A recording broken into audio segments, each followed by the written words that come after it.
네, 헤럴드 경제 2025 컨슈머 포럼 오늘 마지막 세션만을 남겨두고 있는데요. 마지막 세션은 문경선우 유로 모니터 리서치 총괄 연구원님께서 발표를 해주시겠습니다. 여러분 연구원님을 따뜻한 박수로 맞아주십시오.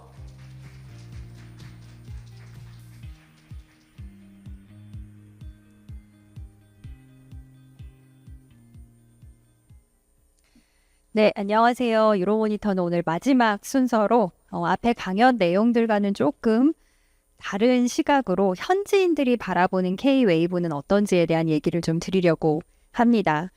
저희는 K-웨이브뿐만 아니라 현지 소비자에 대한 조사를 통해서 한국에서 직접 알기 어려운 그런 현지의 시장 상황을 좀 전달드리는 걸 참 잘한다라고 저희는 그렇게 말씀드리고 싶은데 한국을 포함한 16개 글로벌 오피스를 운영을 하고 있고요. 그래서 100여 개 국가에서 저희는 현지 애널리스트들이 현지 언어로 현지 업체들을 통해서 직접 조사를 실시하고 있기 때문에 이런 부분에 있어서 조금 더 여러분들이 궁금해하시는 정보를 전달해 드릴 수 있을 것 같습니다. 지금 보시는 것처럼 저희는 매년 30여 개 FMCG 산업군에 대해서 연간 보고서와 경제지표, 소비자 설문조사 등을 통한 자료들을 발행하고 있는데요. 이 중에서 오늘 이 발표 자료는 푸드, 뷰티, 패션, 드링크, 소비자 라이프 스타일 조사 등의 자료로 만들어져 있습니다. 그래서 아직 유로모니터가 뭔지 잘 모르시는 분들은 오늘 저희가 준비한 발표 내용 들으시면 유로모니터가 어떤 거 만드는 곳이구나, 이런 거 발표하는 곳이구나 라는 걸 조금 더 쉽게 이해하실 수 있을 것 같습니다. 그래서 이게 저희가 실제로 유상 판매하고 있는 자료들로 구성이 되어 있다 보니 오늘 세미나 외에 이 자료를 다른 상업적인 목적으로는 활용하실 수 없다는 안내 문구를 좀 드려야 될 것 같아서 양해 말씀 좀 부탁드리고요.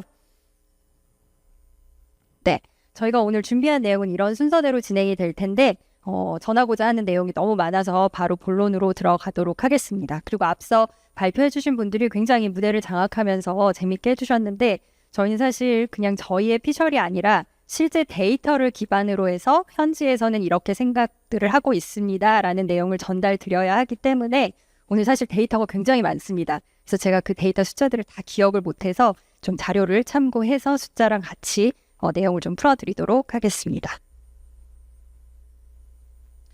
먼저 K-웨이브의 실체를 좀 가늠해 볼 수 있는 통계 자료를 한번 짚어보겠습니다. 네, 유로모니터에는 트래블이라는 또 프로젝트가 있는데요. 그 데이터 중에서 코로나 이전인 19년과 비교한 24년도 한국 방문자 수를 분석을 해봤더니 지금 전반적으로 각 국가에서 해외로 출국한 방문자 숫자 자체가 코로나 이전만큼 올라오진 않았어요. 그래서 이 그래프 보시면 지금 중국이나 일본 같은 경우도 한국 방문이 마치 줄어든 것처럼 보이긴 하지만 중국이나 일본에서의 출국자 수 자체가 19년 대비 23%, 일본에서는 35%씩 감소했기 때문에 이들의 한국 방문이 줄어들었다라고 보기에는 좀 어려울 것 같고요. 대신에 확실한 건 지금 보시는 그래프처럼 싱가포르에서 해외 출국자가 19년 대비 12%나 감소했음에도 불구하고 한국에 방문한 싱가포르인은 19년 대비 무려 52%나 증가를 했습니다. 또 인도네시아 역시 출국자가 2% 정도 감소했지만 한국 방문자 수는 10%나 증가를 했고요. 이렇듯이 대부분의 동남아 국가들에서 한국 방문이 계속해서 증가를 하고 있는 상황입니다. 즉 동남아 국가들에서는 지금 해외로의 출국이 여전히 아직 다 회복이 되지 않았음에도 불구하고 한국 방문을 이제 여행으로나 아니면 비즈니스적으로 꼭 방문해야 할 곳이다라고 인식을 하고 있다라고도 분석할 수 있겠습니다.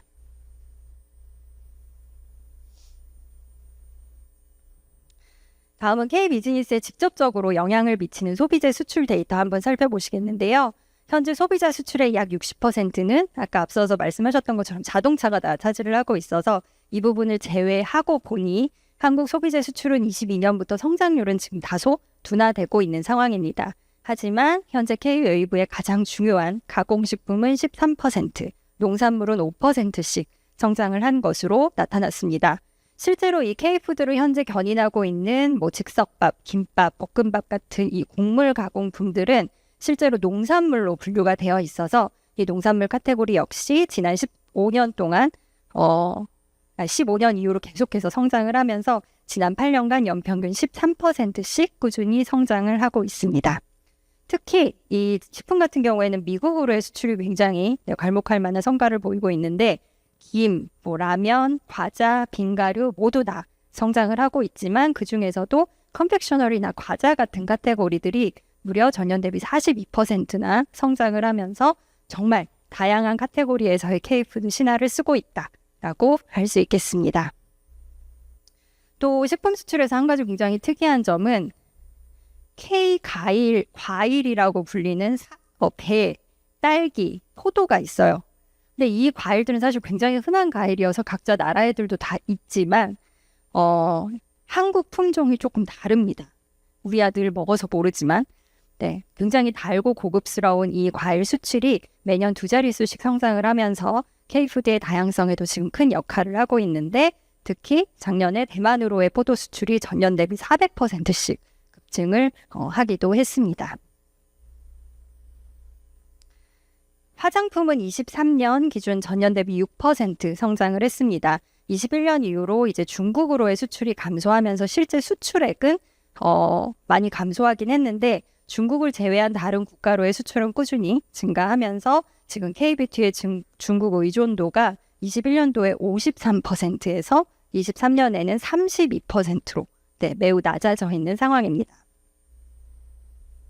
미국뿐만 아니라 아시아 주요 국가인 홍콩, 베트남, 대만, 태국, 싱가포르 모두 다 2자릿수씩 성장을 하면서 지금 진정한 K뷰티의 내실을 다져가고 있는 중인데요. 그럼 이 K뷰티를 바라보는 현지인들의 생각을 여러분들이 더 궁금해하실 것 같아서 국가별로 좀 정리를 해봤는데요.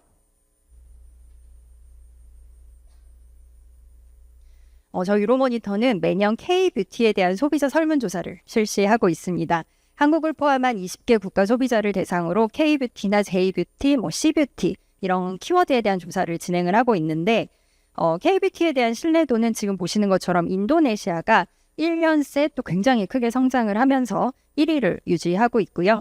태국도 아랍에미레이트 때문에 한 단계 밀리긴 했지만 여전히 높은 순위를 유지하고 있습니다. 지금 보시면 생각보다 중동이랑 남미에서 K브랜드에 대한 신뢰도가 굉장히 높다라는 걸 확인하실 수 있고요. 미국 역시 긍정 응답률이 크게 증가하면서 상위권에 올라와 있습니다. 근데 밑에 보시면 영국, 독일, 스페인, 이탈리아 같은 주요 서유럽 국가에서는 여전히 K뷰티에 대한 인지도 자체가 아직 매우 낮다라는 것을 또 확인하실 수 있고요. 앞서 화장품 수출액의 감소의 직접적인 원인이었던 중국과 일본에서는 K뷰티에 대한 인지도는 뭐 높을 수 있겠지만 신뢰도 면에서는 이미 호감도가 좀 많이 떨어져 있다는 걸 확인하실 수 있겠습니다. 그래서 아시아 주요 국가의 응답을 좀 세대별로 한 번 더 들여다봤더니 동남아 대표 시장인 인도네시아와 태국은 지금 보시는 것처럼 모두 다 젠지 세대에서 K뷰티 선호도가 증가하고 있는 반면에 중국과 일본에서는 젠지 소비자의 선호도가 지난 4년 동안 거의 절반 가까이 떨어진 걸 확인하실 수 있습니다. 즉 새로운 구매 파워를 가지고 트렌드를 주도하고 있는 이 젠지 소비자들의 그 가치관이나 소비 패턴에 따라서 K-웨이브 타깃 국가 역시 변화가 필요하다라고 분석할 수 있겠습니다. 이게 그 세대별로 조금 더 분석을 해본 데이터고요. 지금 보시면 중국하고 일본이 거의 절반 가까이 응답률이 떨어진 걸 확인하실 수 있습니다. 이런 통계 자료를 종합해 보면 지금 보시는 것처럼 한류 지수를 그릴 수 있는데요. 한국국제문화교류진흥원에서 발표한 한류 지수도 이러한 통계 자료와 K-웨이브 현황을 뒷받침하고 있습니다. 유로모니터는 한류 지수를 토대로 여기가 1단계, 2단계, 3단계, 4단계 이렇게 나눠볼 수 있을 것 같은데 이 한류 지수를 통해서 우리가 알 수 있는 점을 4가지로 요약해 볼 수 있을 것 같습니다. 첫째, 아쉽지만 이제 일본과 중국은 한류 비즈니스의 우선 타겟은 아니라는 점. 그리고 두 번째, 이미 한류가 성숙한 동남아 시장에서는 투자를 아끼지 말고 지금 현지 소비자와 적극적으로 더 소통을 하면서 시장을 키워나가야 되는 굉장히 중요한 타이밍이라는 점. 세 번째, 중동과 남미 국가들이 실제로 동남아 못지않게 지금 한류를 통한 비즈니스 포텐셜이 매우 클 수 있다라는 점. 그리고 마지막으로 도표 정중앙까지 올라온 미국에는 이제 제품력을 더해서 굉장히 공을 들여야 하는 중요한 시점이라는 것을 기억하시면 좋을 것 같습니다. 네, 이번에는 저희가 정리를 해본 K-웨이브 인덱스인데요. 주요 국가와 지역을 이 레벨에 따라서 제가 뒤에서 설명을 드릴 거여서 참고해 주시면 되겠습니다. 시간 관계상 간단하게만 말씀드리면 1단계는 싸이의 강남 스타일 정도를 인지하고 있는 유럽 소비자들.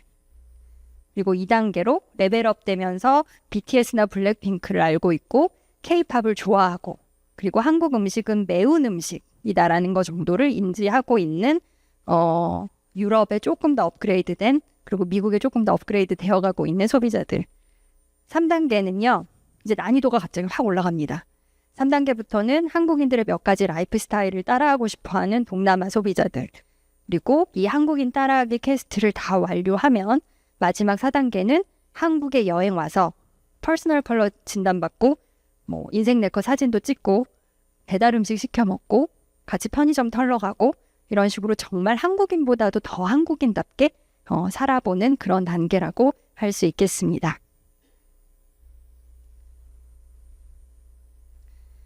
그럼 이렇게 지역별로, 국가별로 다른 K-웨이브 침투 수준에 따라서 현지 소비자를 사로잡으려면 어떻게 다르게 접근을 해야 하는지 우선 K-웨이브 레벨 1, 2단계부터 먼저 설명드리겠습니다. 먼저 레벨 1 국가를 이해하기 위해서는 유럽 현지 소비자들의 라이프 스타일을 좀 참고할 필요가 있겠습니다. 일단 식품 부분에 있어서는 본래 유럽인들은 외식보다는 집밥을 조금 더 선호하는 라이프 스타일인데 최근에는 집밥을 대체할 만한 굉장히 저렴하고 편의성도 우수한 간편식 시장이 굉장히 빠르게 증가하고 있습니다. 네, 한국이 지난 5년 동안 코로나 겪으면서 사실 이 앞에서 말씀 주셨던 것처럼 간편식 시장이 어마어마하게 성장을 했죠. 그게 연평균 14% 정도 수준이었거든요. 유럽 간편식 시장은 한국의 10배가 넘는 시장 규모입니다. 그럼에도 지난 코로나 5년 동안 연평균 9%씩 굉장히 꾸준히 성장을 한 시장입니다. 이 간편식 시장이 성장을 하면서 자연스럽게 소비자들은 점차 다양한 메뉴를 원하게 되고 이국적인 메뉴, 뭔가 특별한 매운 음식, 그리고 낯선 식재료여서 집에서 직접 만들기는 좀 어려운 음식들, 이런 간편식의 형태들이 많이 출시가 되고 있습니다. 그러면서 아시안, 멕시칸, 모로칸 이런 낯선 음식들이 이제 대표적으로 좀 매운맛이 강한 것으로 알려져 있는 퓨전들인데 아시안 푸드에 대한 관심 또한 지금 그 어느 때보다도 굉장히 높아져 있는 상태라고 할 수 있겠습니다. 또 마침 2024년도 글로벌 식음료의 시장을 대표하는 키워드 중에 하나가 이 스위시였었어요. 스위트와 스파이시의 합성어인데 매운맛에 대한 경험이 없던 서구권 소비자들한테는 매운맛을 즐기기 위한 하나의 방법으로 이 매운맛과 단맛의 조화를 만들어낸 겁니다. 근데 사실 한국인들은 이미 매운맛이 뭔지 너무 잘 알고 있기 때문에 실제로 이게 매운 감각을 자극하는 게 아니라 향신료를 써서 매운 향을 가미한 거거든요. 그래서 되게 한국인들이 먹기에는 좀 이상한데 뭐 이런 반응들도 있긴 했지만 어쨌든 매운맛에 대한 글로벌 소비자들의 관심이 커져가는 이 타이밍이 지금 매운맛으로 잘 알려져 있는 K푸드에게는 분명 기회일 수 있겠습니다.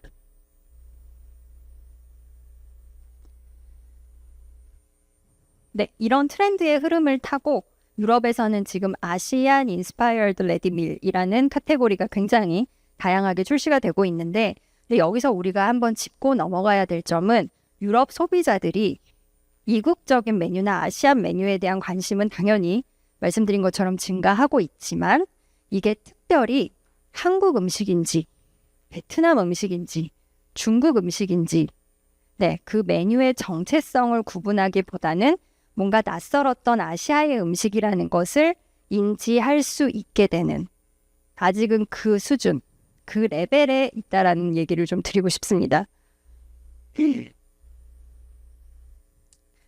고추장을 좀 예로 들어볼게요. 고추장이 한국 전통 소스라는 것보다는 사실 서구인들은 발효된 아시아의 건강한 매운 소스 정도로 그렇게 유럽인들이 관심을 갖고 있는 카테고리이기도 합니다.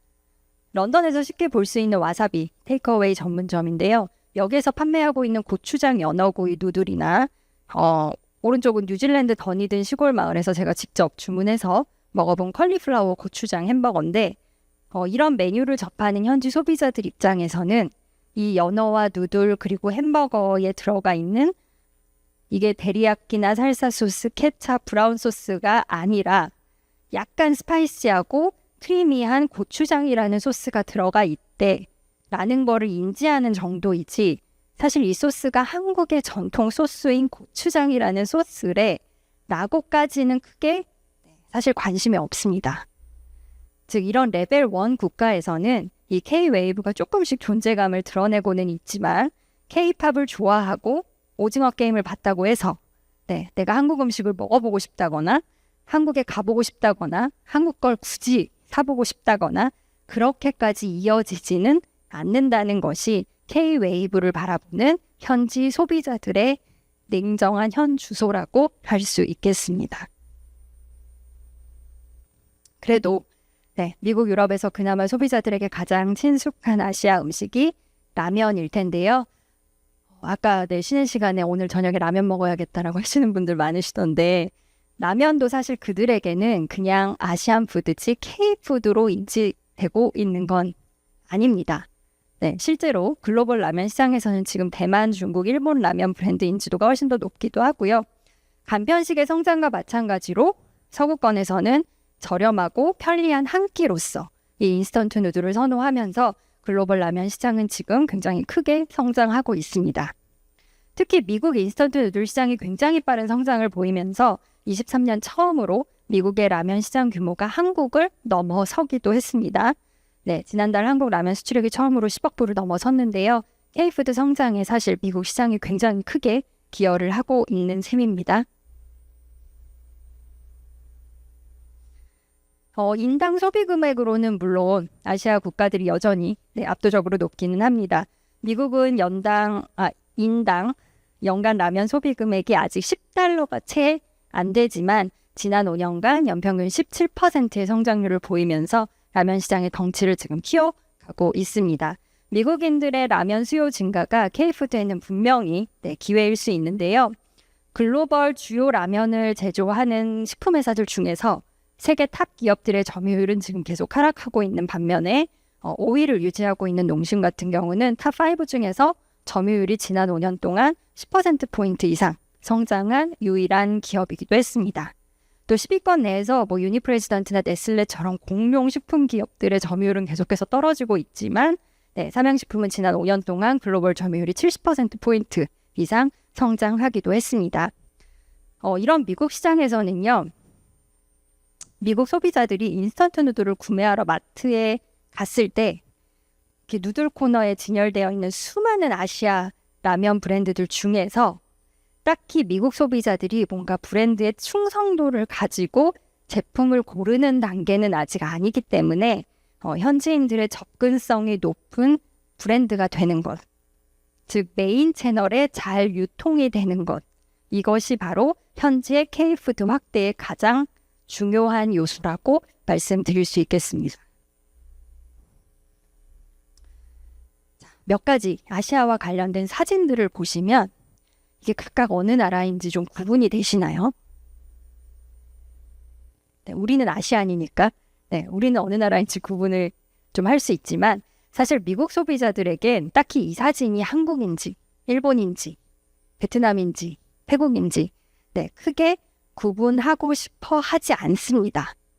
미국 소비자들에겐 딱히 그런 것 같아요. 우리가 중동 문화라고 하면 그냥 크게 봐서 중동 문화 이런 게 있겠지. 지중해식 식단이라고 하면 그게 굳이 어느 나라 음식인지까지는 파고들지 않는 거랑 비슷한 맥락이라고 이해하시면 조금 더 쉬울 것 같습니다. 또 한 가지 성공한 K-썸씽의 케이스들을 보면 사실 한국만의 뭔가 창의적이거나 독특하거나 어떤 색다른 것이라기보다는 기존 현지인들에게 아주 낯설지는 않은 카테고리들이 대부분이었습니다. K-패션도 마찬가지죠. 사실 K-패션이라는 게 굉장히 모호한 표현이거든요. 이게 엄밀히 말하면 뭐 요즘은 K-패션, K-디자이너들이 굉장히 활약하고 있지만 한국인들의 스타일을 따라하고 싶다라는 데서 모티브를 얻은 겁니다. 그래서 옷이나 액세서리, 신발 브랜드 다 사실 한국 기업이 아니더라도 한국 아이돌들을 앰버서더로 내세워서 그들의 패션 스타일을 상품화하는 것이 K-패션의 핵심인 거죠. 결국 미국 라면 시장의 연장선상에서 이 레벨 1, 2 지역으로 진출할 때는 한국 브랜드라는 것을 강조하기보다 현지 소비자의 일상 라이프 스타일과 그 아이템을 파고드는 것. 그렇게 현지 소비자에게 자연스럽게 노출이 되었을 때 이제 살짝 올라온 이 K-웨이브를 통해서 한국 브랜드들은 같은 카테고리 내에 있는 다른 기업들보다 더 두각을 나타낼 수 있는 유리한 환경에 있다. 그 정도이다. 라고 현지에서 이런 부분을 잘 활용할 수 있으면 좋을 것 같습니다. 이번에는 조금 더 폭넓은 산업에서 K-웨이브의 영향력을 확인할 수 있는 레벨업된 아시아 국가들을 한번 살펴보겠습니다. 3, 4단계로 레벨업된 지역에서는요. K-웨이브가 지금 각종 산업에 적지 않은 영향을 미치고 있기 때문에 시장을 보는 시각도 달라져야겠습니다. 앞서 본 레벨 1, 2 국가와는 완전히 반대로 아시아 지역에서는 이제 무조건 한국 브랜드임을 강조하는 전략이 지금 필요한 상황입니다. 대표적으로는 한국 아이돌, 배우를 이제 브랜드 앰버서더로 활용을 하는 거겠죠. 네, 여기까지는 아마 모두가 알고 있는 상황일 텐데 근데 이제 K-웨이브는요. 동남아 시장에서 이미 성공이 검증된 마케팅 방법일 수 있습니다. 그래서 누구나 활용 가능하고 그래서 실제로 많은 기업들이 이미 활용을 하고 있는 전략이라는 것을 짚어볼 필요가 있겠습니다. 첫 번째 보시면 인도네시아 대표적인 과자 기업인 나바티는요. 아예 최신 출시하는 쿠키 브랜드를 한국어로 고구마라고 굉장히 귀엽게 디자인을 했어요. 네, 이 브랜드 모델은 엔하이픈이고요. 두 번째 블랙핑크의 리사님이 국내 패션 매체인 W코리아랑 인터뷰 중에 인마이백을 했는데 거기에서 이제 홍타이라고 하는 태국의 허벌 인헤일러가 나온 거예요. 그래서 내가 평소에 항상 들고 다니면서 필요할 때마다 흡입을 한다라고 이제 멘션을 하는 순간 태국에서는 이 제품이 품절이 됐습니다. 세 번째 K3 마트는요. 말레이시아, 인도네시아에 있는 편의점인데 로컬 편의점이지만 일반 편의점과는 다르게 섹션별 안내가 다 한국어로 되어 있고 한국 제품이 50% 이상 비율을 차지하는 편의점입니다. 근데 해외 어디에나 있는 뭐 오리엔탈 마켓이나 아시아 마켓 같은 그런 컨셉이 아니고요. 동남아 20개 도시에 50여 개 매장을 갖고 있는 로컬 편의점 체인입니다. K-드라마에서 아시아 팬들을 가장 설레게 하는 공간이 편의점이라고 합니다. 그래서 현지에서도 그 한국식 편의점을 체험할 수 있도록 한 건데요. 당연히 여기서 한강라면도 팔고요. 뭐 김밥, 떡볶이 같은 한국의 스트리트 푸드도 매장에서 다 체험을 해볼 수 있는 그런 컨셉입니다.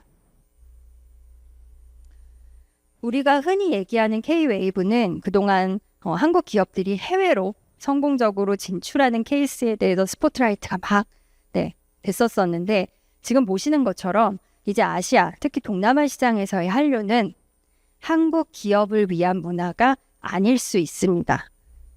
즉 K-웨이브가 핫한 트렌드로 자리 잡은 만큼 이제는 현지 기업들과도 K-웨이브로 경쟁을 해야 되는 건데요. 해외로 진출하고자 그동안 투자를 아끼지 않았던 한국 기업들 입장에서는 이게 무슨 소린가 하실 수도 있을 것 같아요. 먼저 첫 번째 사례 보시면 요즘 이 코피코 캔디 모르시는 분 안 계시죠? 네, 거의 인도네시아 기업이 한국 드라마에 올인하다시피 지금 PPL을 하고 있는 브랜드입니다.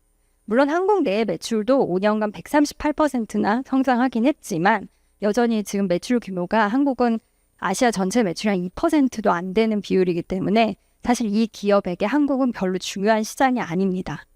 대신에 지난 5년 동안 전반적으로 아시아 국가들의 대부분 이 하드캔디 시장이 다 마이너스인데 이 코피코 제품은 인도에서 30%, 대만에서 50%, 말레이시아에서 93%, 필리핀에서 116%씩 성장을 하면서 K-드라마의 영향을 직접적으로 받고 있는 국가들에서 기대 이상의 성과를 보이기도 했습니다.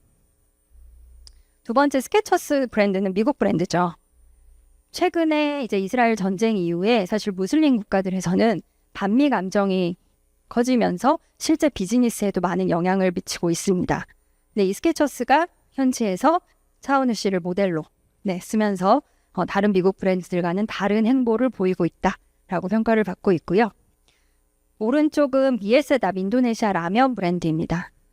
그동안 슈퍼주니어의 최시원 씨가 모델이었는데 지난해 안효섭 배우를 새롭게 모델로 발탁을 해서 아시아 시장 내에서 지난 5년 동안 무려 43%나 성장을 했는데 사실 인도네시아가 뭐 식품, 뷰티, 패션, 유통 다 굉장히 K-웨이브 친화적인 대표적인 국가예요. 근데 라면에서는 현지 인도푸드가 거의 시장을 지금 도미네이트하고 있고 한국 라면이 지난 5년간 200%씩 성장하긴 했지만 아예 그 매출 규모 면에서는 굉장히 차이가 많이 나는 편이라 인도미아 미에세다 브랜드만큼 현지 소비자의 관심을 끌기에는 사실 조금 역부족인 시장이긴 합니다. 여기에 현지 기업들도 이제 야무지게 이 한류 마케팅을 하고 있기 때문에 1위 기업인 인도미마저도 엊그제 브랜드 앰버서더로 뉴진스를 발탁했다라고 발표를 했고요. 이런 상황에서 라면으로 계속해서 한국 브랜드가 선전하기에는 사실 좀 쉽지만은 않은 상황입니다. 마지막 케이스로 소주는 좀 이미 위험한 상황에 처해 있다고 할 수 있겠습니다. 지난 5년 동안 동남아 주요 국가의 소주 시장은 볼륨 기준으로 무려 121%나 성장을 했는데 태국이 100%, 무슬림 국가인 인도네시아도 182%, 말레이시아가 241%씩 성장을 하면서 동남아 시장에서 지금 소주는 이미 서민들의 술로 자리 잡았습니다. 이 소주 열풍은 당연히 한국 드라마와 그 초록색 병의 상징인 한국 소주가 일으킨 건데요. 문제는 이 열풍이 이제는 현지 기업들이 카피한 현지 소주 브랜드에 의해서 확대가 되고 있다는 겁니다. 사실 중국에도 뭐 불닭 카피 제품들 많이 있잖아요. 그렇게 K 브랜드를 무분별하게 따라하는 불법 제품들이 있는데 보통 소위 짝퉁이라고 하죠. 근데 이 소주는 합법적인 로컬 브랜드예요. 그 대표적으로 태국에서 2017년도까지 한국 소주 브랜드가 시장의 98%를 점유하고 있었는데 이 로컬 소주들의 점유율이 계속 증가를 하면서 23년 기준으로는 태국 자체 소주 브랜드가 건배 소주가 56%, 선물과 태양 소주가 합쳐서 24%의 점유율을 기록하면서 소주가 한국 문화라는 것을 현지 소비자들이 인지는 하고 있지만 비즈니스적으로는 이미 로컬 기업들이 우위를 점하는 시장이 되었습니다. 다른 동남아 국가들도 비슷한데요. 인도네시아 소주 시장은 여전히 지금 진로가 간소하게 1위를 유지하고는 있지만 5년 만에 점유율이 3분의 1 토막이 나는 동안 로컬에서 만든 바람소주, 뱃소주, 대박소주 이런 애들이 다 시장을 키워오고 있습니다.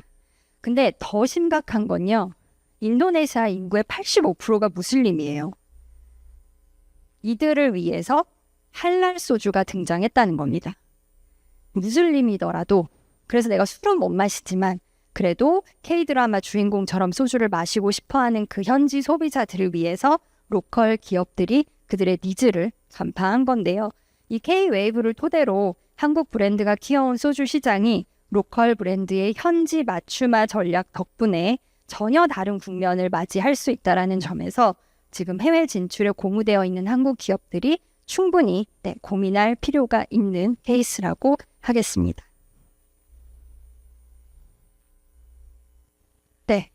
레벨 1, 2 지역은 아직 K-웨이브가 그 가치가 아직 낯설어서 그리고 레벨 3, 4단계 지역은 K-웨이브가 더 이상 한국만의 문화가 아니어서 이제 K-웨이브의 지속 가능성이 그렇게 밝지만은 않다라고 말씀을 드리기가 사실 좀 많이 조심스럽기는 합니다.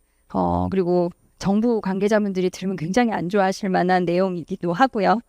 그러면 이 K-비즈니스가 지속 가능하려면 지금 우리는 어떤 고민을 해야 할지 몇 가지 제안을 드리면서 마무리하도록 하겠습니다. 꼭 한류가 아니더라도 수출 전략에서 현지화 전략, 즉 로컬라이제이션은 사실 가장 중요하게 고려되어야 할 포인트인데요. 할랄 소주처럼 너무 현지화돼 버리면 이게 소주로서의 정체성을 상실할 수도 있고 그럼 그건 K-웨이브가 아니야 라고 그런 논란도 있을 수 있지만 중요한 건 코리안 인스파이어드 브랜드를 바탕으로 정통성보다는 실질적으로 현지 소비자의 구매를 이끌 수 있어야 한다는 겁니다. 이제 지속 가능성의 길로 들어선 이 K뷰티 시장 같은 경우에는 한국에서 스킨케어의 기본은 수분이지만 사실 덥고 습한 동남아 시장에 진출을 하려면 기존 한국 제품들과는 포뮬러가 완전히 다른 시도를 해야 하는 게 사실 결정이 쉽지는 않았었을 것 같아요. 근데 이제 경량 스킨케어로 현지 브랜드들과 경쟁했던 전략들이 어떤 성공적인 로컬라이제이션을 이해하는데 좋은 케이스가 될 수 있을 것 같고요. 두 번째는 K-웨이브가 다른 지역이 아닌 동남아에서 이렇게까지 선전을 할 수 있는 건 한국에 대한 긍정적인 이미지가 유럽이나 미국보다 훨씬 높게 형성되어 있기 때문이기도 합니다.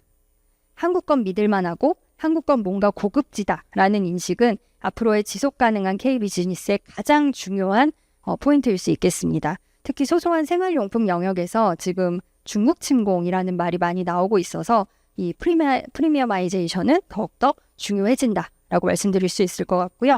마지막으로 제가 이 데이터 하나만 더 보여드릴게요. K뷰티에 대한 글로벌 소비자 조사에서 어떤 포인트 때문에 K뷰티를 좋아하는지 물었더니 쿠션, 스틱, 요즘은 니들샷 이런 것도 있죠. 네, 이런 제품들의 새로운 포맷과 기술력이 결국은 만족할 만한 효과를 준다라는 점에서 K뷰티를 J뷰티나 프랑스 뷰티보다도 더 선호하는 것으로 나타났습니다. 그래서 이거 아니면 안 돼. 꼭 한국 브랜드여야만 해. 라는 그 소비자의 깊은 충성도가 현재 K뷰티를 예전보다 더 안정감 있게 이끌고 있다라는 겁니다. 마지막으로 강조하고 싶은 내용은요. 국내에서도 요즘 필수로 꼽히는 경험적 마케팅이라는 건데 2019년도쯤에서 K-웨이브에 대해서 저희가 조사를 할 때 동남아 소비자를 이렇게 공략해야 되는 거구나 라고 좀 무릎을 탁 치게 했던 그런 여행사가 있었어요. 코로나 때 잠시 휴업을 했다가 지금 아직도 재개를 하지 않고 있어서 개인적으로는 굉장히 안타까운데 동남아 관광객들이 한국에 와서 가장 만나고 싶은 사람이 누군지 아세요? 누구일까요?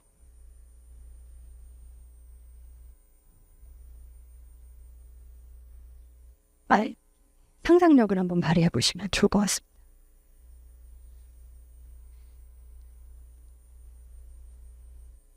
오빠입니다. 오빠. 네. 물론 실제 은우 오빠는 아니지만 K-드라마 주인공처럼 오빠랑 같이 서브웨이에서 샌드위치 즐기고 싶어하는 그 현지 소비자들을 위해서 지금 인도네시아에는 2000년도에 실적 악화로 철수됐었던 서브웨이가 K-드라마 덕분에 지금 다시 오픈을 한 상황이기도 한데요. 그 여행사도 오빠 투어라는 프로그램을 운영을 하면서 오빠 가이드랑 한강에서 치킨 먹고 포장마차에서 같이 야식 먹고 남이섬 가서 같이 자전거 타고 이런 여행 상품이 있었습니다. 네. 그래서 이 K-웨이브를 사랑하는 관광객들에겐 한국만이 갖고 있는 그 독특한 라이프 스타일, 그게 꼭 한복 입고 꼭 경복궁 가서 사진 찍고 김장 체험하고 이런 게 아니라 한국인 입장에서는 생각지도 못한 그런 컨셉을 경험으로 제공한다라는 것. 그걸 잘 찾아낼 때 우리는 지속 가능한 K-웨이브를 기대할 수 있을 거라는 메시지를 전달드리면서 저희가 준비한 내용은 여기까지고요. 혹시 유로모니터나 오늘 자료에 대해서 궁금한 사항이 있으시면 이 QR코드 통해서 질문이나 연락처 남겨주시면 저희가 오늘 이 발표 자료는 PDF 파일로 일괄적으로 전달 드릴 수 있도록 하겠습니다. 마지막까지 자리 지켜주셔서 감사합니다.